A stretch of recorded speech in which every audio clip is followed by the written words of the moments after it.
Sa pagpasok ng Pilipinas sa FIFA Futsal Women's World Cup 2025, agad itong naitalaga sa isang mahigpit na bracket, Group A, kasama ang mga powerhouse tulad ng Argentina, Poland at Morocco.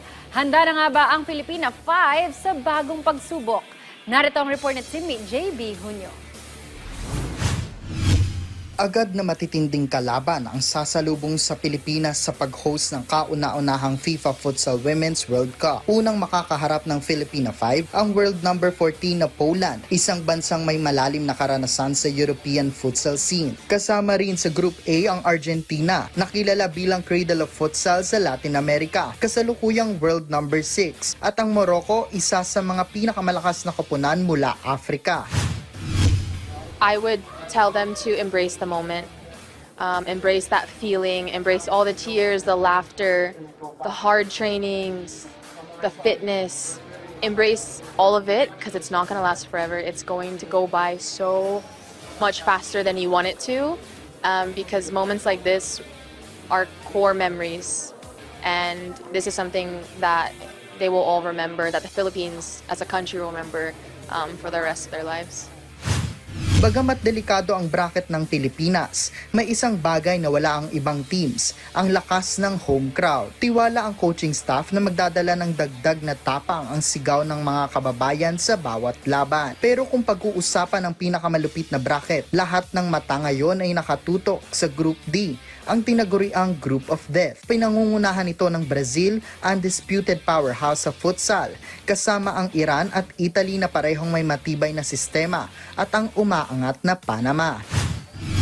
We know that all the teams in the first group are very tough teams, especially we are playing against the host team, Philippines. We know that they have a very good team, they have very good players.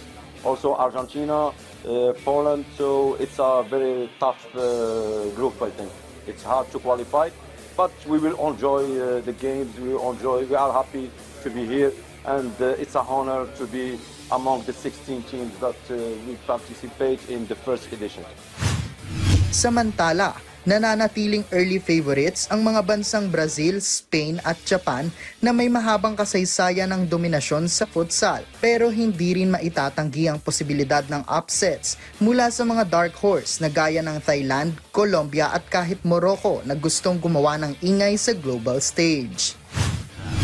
It's an honor and a great pleasure to take part in the first ever Futsal Women's World Cup, and our group is a very fantastic group. I think every team is fantastic, and so I'd like to start preparing thoroughly as soon as possible. Sa November 21, bubuksan ang torneo sa PhilSports Arena sa Pasig City. Unang magtatapat ang Argentina at Morocco alas 6 ng gabi, bago ang main event ang Pilipinas versus Poland sa ganap na alas 8:30 ng gabi. JB Hunyo para sa Atletang Pilipino, para sa Bagong Pilipinas.